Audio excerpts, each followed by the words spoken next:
Les nouvelles, une présentation d'Axia Toyota de Rouyn-Noranda. C'est le concessionnaire avec la gamme de véhicules la plus diversifiée sur le marché, en plus d'être le leader des modèles hybrides dans la région.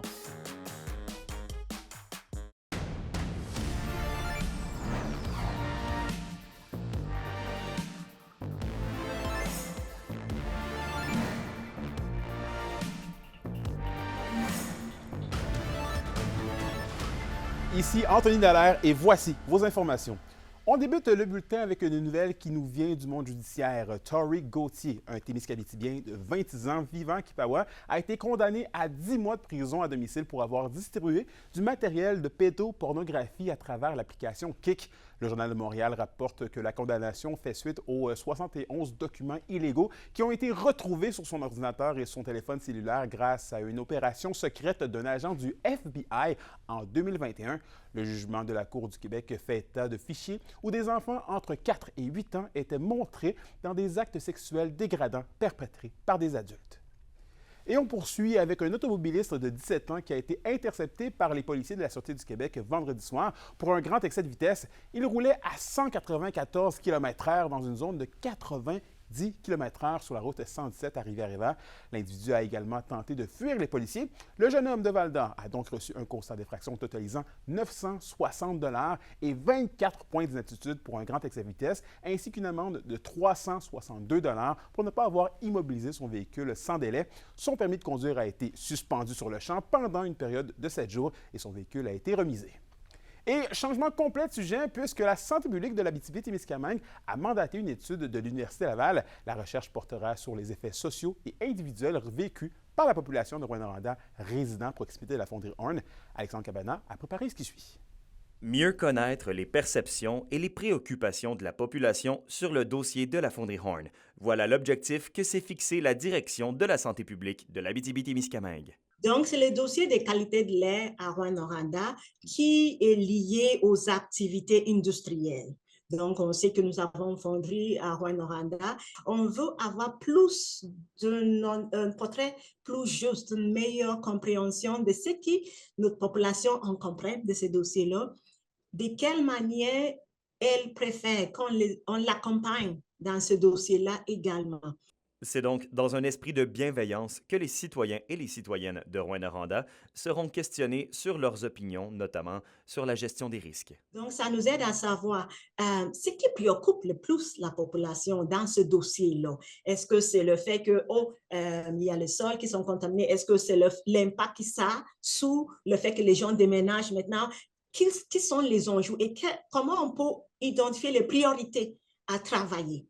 Ce n'est d'ailleurs pas la première fois que ce genre d'étude voit le jour en Abitibi-Témiscamingue.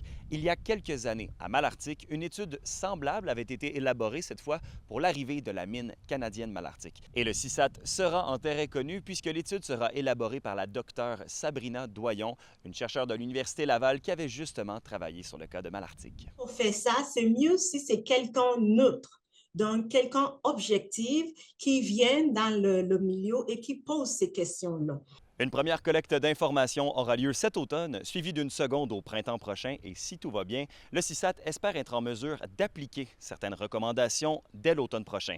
D'ici là, la population est invitée à aller s'inscrire en grand nombre sur le site web du CISAT. Alexandre Cabana, à RNC Nouvelles, à Rouyn-Noranda. Dans le monde syndical, maintenant, les travailleurs d'acier Leroux à Amos se dotent d'un mandat de grève à 100 %. Les employés affirment ne pas être suffisamment payés. Selon eux, leur pouvoir d'achat aurait diminué de 10 % au cours des 5 dernières années. De plus, le syndicat dénonce que leurs échelons sont dérisoires en comparaison avec leurs tâches effectuées sur le terrain jugées plus complexes.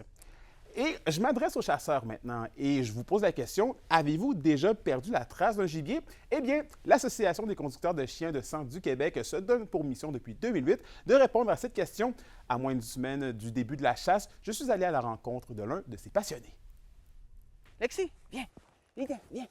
Oui, good girl. La sentez-vous, l'excitation? On en mange tout. On attend tout après la saison. On a hâte. À l'aube de l'ouverture de la chasse au gros gibier prévue samedi prochain, le 21 septembre, dans la zone 13, Jerry Hart et ses deux chiennes, Lexi et Tyla, sont plus que prêts.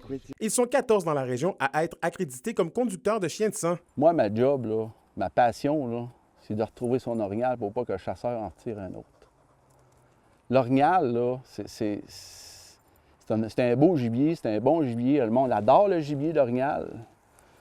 Mais il faut en prendre soin pareil, il faut être capable d'avoir une relève. Les chiens de sang sont conçus et entraînés spécifiquement pour ces tâches. Quand on parle d'entraînement pour un chien de sang, c'est on prend 250 ml de sang, on fait 1 km en forêt, on crée 3,90, des traverses de ruisseaux, puis on arrête le tracé au bout d'1 km. Au bout de 24 heures, le lendemain, je pars avec une peau de chevreuil ou une peau d'orignal, je vais cacher ça au bout.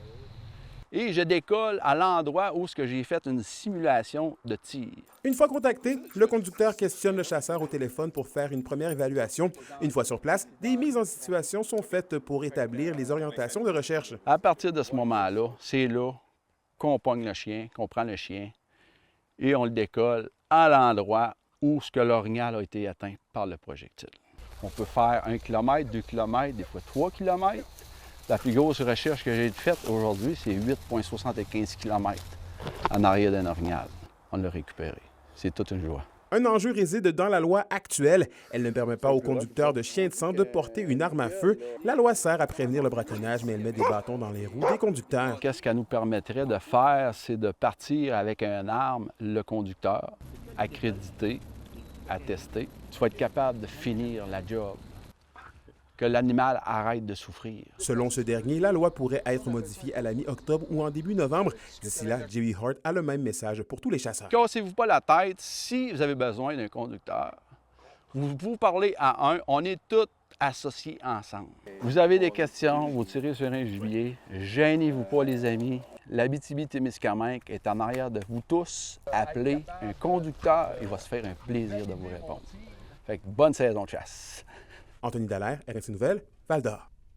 Et on poursuit à Notre-Dame-du-Nord puisque la terre tremble au Témiscamingue depuis l'annonce du déménagement du rodéo du camion à Mattawa la semaine dernière. Au même moment, le rodéo ne ferme pas la porte au Témiscamingue. L'organisation, comme elle l'a fait avant l'entente avec Mattawa, est encore ouverte à l'organisation d'activités dans le secteur. Jusqu'ici, toutefois, elle sent que personne n'a voulu s'impliquer depuis l'annulation de la dernière édition.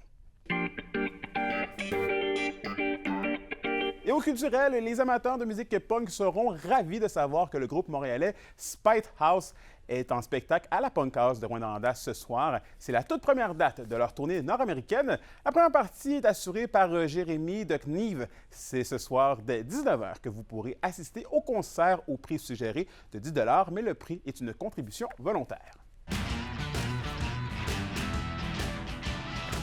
Et au sport, vendredi dernier marquait la fin du camp d'entraînement pour les Huskies de Rouyn-Noranda et les Foreurs de Val-d'Or. Pour l'occasion, les deux équipes s'affrontaient dans un duel de la 117 qui s'est soldé par une victoire de 3-2 des Huskies en tir de barrage. C'est la relève de la meute qui a fait la différence dans la victoire avec des buts des jeunes Lessard et Benigno. Les Foreurs ont quand même été coriaces dans la défaite. Philippe Veilleux a été le meilleur des siens avec 2 passes. La saison régulière s'amorce ce vendredi alors que nos deux équipes régionales seront sur la route. Et finalement, la météo de l'Abitibi-Témiscamingue pour ce soir et cette nuit, c'est partiellement nuageux sur tous les secteurs avec 40 % de probabilité d'averse pour l'Abitibi. On parle d'un minimum de 17 degrés Celsius pour l'Abitibi et de 15 degrés Celsius pour le Témiscamingue. Pour la journée de demain, on prévoit une alternance de soleil et de nuages avec 40 % de probabilité d'averse le matin pour l'Abitibi, avec un maximum de 27 degrés Celsius pour tous les secteurs. Et en aperçu pour la journée de mercredi, c'est du soleil avec des maximums de 26 degrés Celsius. Et voilà, c'était vos informations régionales. Merci encore une fois d'avoir été des nôtres. Nous, on se retrouve demain pour la suite des choses. D'ici là, prenez soin de vous.